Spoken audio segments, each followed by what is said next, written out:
5 True Horror Stories Animated Compilation 0:10. I've always been a man of science. The kind who believed only in what could be measured, tested, and proven beyond doubt. Ghosts, alternate dimensions, parallel universes, those were just stories for late-night documentaries. Or so I thought, until that morning at Hampton Court Palace. It was the 17th of December, 2003, a day that still echoes in my nightmares. The air outside was sharp and still, the kind that makes your breath visible. My shift as a security guard started at 6 a.m., so I took the same route as always, past the empty cafe, across the silent Thames, and toward the grand 16th century palace. But something felt wrong. At first, it was subtle, a faint flicker at the corner of my eye. The street ahead seemed to warp, the air shimmering like heat on asphalt. I blinked hard, rubbed my eyes, but the distortion didn't fade. Instead, it grew stronger. Cars that passed by began to change. Their metal frames twisted, reshaped into wooden carriages with horses that clopped for just a moment, then reverted back into modern vehicles. Pedestrians, too, flickered in and out of time, 1 second wearing puffy jackets and jeans, the next dressed in long gowns and doublets straight from the Tudor era. I froze. My rational mind screamed it had to be a trick of light or fatigue. I hadn't slept well, maybe the stress was catching up to me. Still, my hands were trembling as I clocked in at the guard's post. To calm myself, I made a cup of tea. The hum of the security monitors was familiar, grounding. But when I lifted the mug to my lips, I heard a faint voice call my name. Paul! It came from the hallway. I set the cup down and turned toward the sound. Who's there? I called, my voice echoing off the stone. Silence. Then, slowly, the air around me began to flicker like an old television trying to find a signal. The walls warped into static, actual, moving static, buzzing faintly. The corridor dissolved until all I could see were flickering gray screens stretching endlessly. Then, through the distortion, a figure stepped forward. He was tall, regal, dressed in robes of deep crimson and gold embroidery. His hair was thick and reddish-brown, his beard neatly trimmed. He looked like a portrait come to life. His eyes locked onto mine. "Come now, Paul," he said in a tone both commanding and desperate. "Follow me quickly to the doors at the south end." Every instinct screamed at me to run the other way, but my body moved on its own. I followed him through the haze as the static faded, revealing the palace hallway, but different. The paintings were not the ones I knew. The walls were adorned with tapestries of long-dead royals. The air smelled of burning candles and old velvet. "Sir, who are you?" I stammered, but he didn't respond. His pace was brisk, almost panicked. Then he began muttering, half to himself, half to me. "That devil is never satisfied. Nan's head. Catherine's head, it was not enough. Now he wants mine." I froze mid-step. "Excuse me? What did you just say?" He turned sharply, eyes wild. "If he comes for the head he's owed, you must offer him one, a young woman, if you can. But if none can be found, you must offer your own. It is your duty to your king." I wanted to shout that this was madness, that demons and sacrifices belonged in stories, not reality, but before I could speak, he began to change. It started with his hair turning gray, strand by strand. Then his skin sagged, melted, and decayed before my eyes. The air filled with a stench like rotten meat as his transformation quickened within seconds. He was nothing but a skeletal corpse draped in royal robes. He turned toward the door and screamed, "It's him! The demon! Quickly, Paul, take off your head and hand it to me." I stumbled back, heart pounding. He slammed the doors shut and spun toward me. His fingernails elongated into jagged, metallic blades as he lunged. I tried to scream, but the air froze in my throat. Just as the claws were about to slice my neck, everything went black. When I opened my eyes, I was back in the south hallway of the palace, silent, cold, and empty. The fire exit doors stood wide open. My hands were shaking uncontrollably. I told myself it was a dream, a hallucination. But then I saw deep gouge marks carved into the wooden floor, leading straight to those doors. That was when I heard shouting. My colleagues were rushing toward me, pale and terrified. "Paul!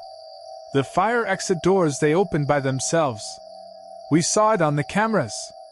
I forced myself to the CCTV room, my legs weak. On the screen, we watched the footage together. And there it was, a skeletal figure in royal robes, its bones visible beneath decaying flesh, violently pulling the doors open before vanishing into thin air. My stomach turned. I barely made it to the bin before I threw up. Everyone was speechless. They replayed the footage over and over again, trying to rationalize it: a glitch, a hoax, a trick of light. But no explanation made sense. The figure's face, if you could call it that, looked right at the camera before disappearing. That night, I went home and sat in the dark, shaking. The world I thought I understood, the one governed by logic and reason, had just torn itself apart. And somewhere, deep in my mind, I could still hear his voice. "If the demon comes asking for his head, find one to offer him." I didn't sleep that night. Every time I closed my eyes, I saw him, the decaying man in the royal robe, his hollow sockets fixed on me, his voice echoing in my head. "If you can't find a woman to behead, offer him your own. It is your duty to your king." I told myself it was stress, fatigue, maybe even fumes from the old building seeping through the vents. But when I returned to work the next morning, every corridor in Hampton Court felt wrong. The air was heavy, charged, as if the walls themselves were waiting. When I arrived at my post, the other guards were huddled around the monitor, whispering. One of them, Ian, looked up when he saw me. His face was pale. "Paul," he said quietly, "you need to see this." He rewound the CCTV footage from the previous night. My heart sank.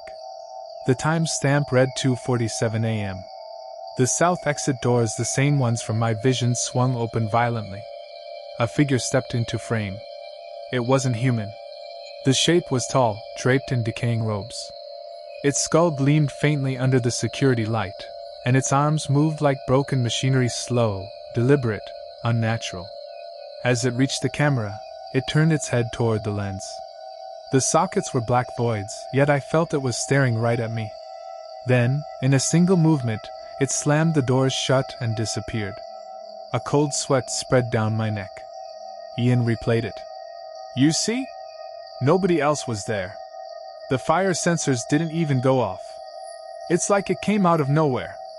I wanted to tell him everything, the man, the static, the warning, but the words wouldn't come. I knew what it would sound like: insanity. That same day, the footage was sent up the chain of command. Within 48 hours, BBC reporters arrived. They questioned us one by one, cameras flashing, microphones thrust in our faces. One of the warders, James Falk, told them, "It's actually quite unnerving. The face didn't look human. None of our guides have a costume like that." Another staff member, Ian Franklin, said, "It's difficult to explain. No one on the premises owned anything resembling those robes." They named the Phantom Skeletor. The story aired across England within days. CCTV captures ghost at Hampton Court Palace.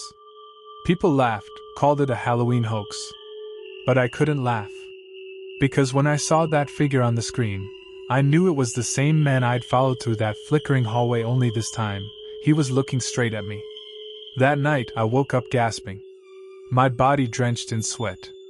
I'd dreamt of the palace, but it wasn't the one I guarded. It was older, lit by torches, the air thick with smoke.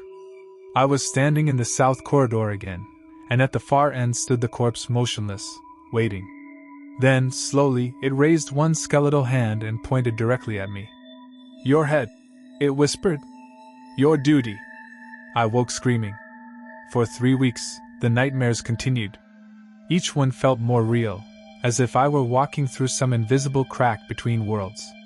My doctor diagnosed me with stress-induced hallucinations and prescribed rest.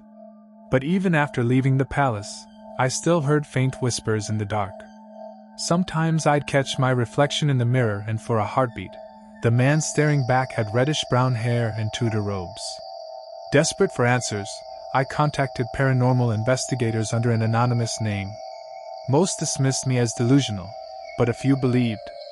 They claimed I had crossed dimensions, slipping into a version of the world still trapped in the 16th century, a parallel plane that coexisted with ours.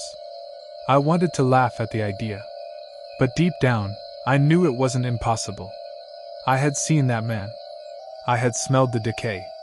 Then one night, everything made sense and my blood ran cold. I was watching an old documentary about King Henry VIII when the image appeared, a portrait of him in his youth.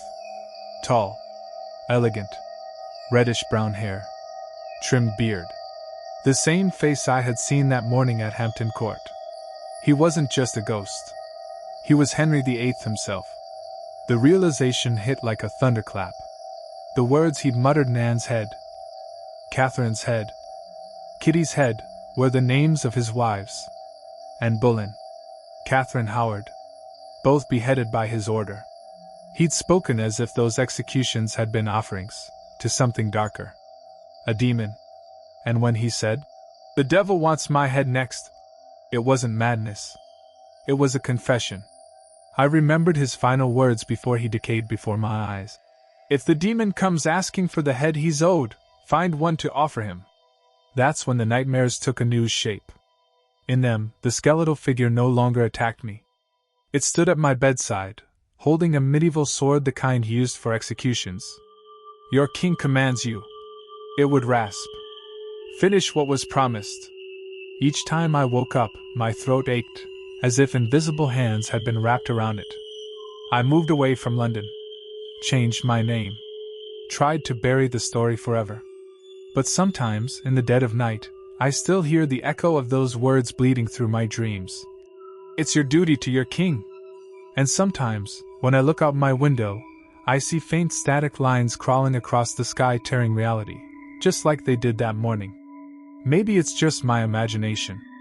Or maybe it's the veil between worlds. Because somewhere beyond it, a headless king still wanders his palace, waiting for me to fulfill his ancient bargain.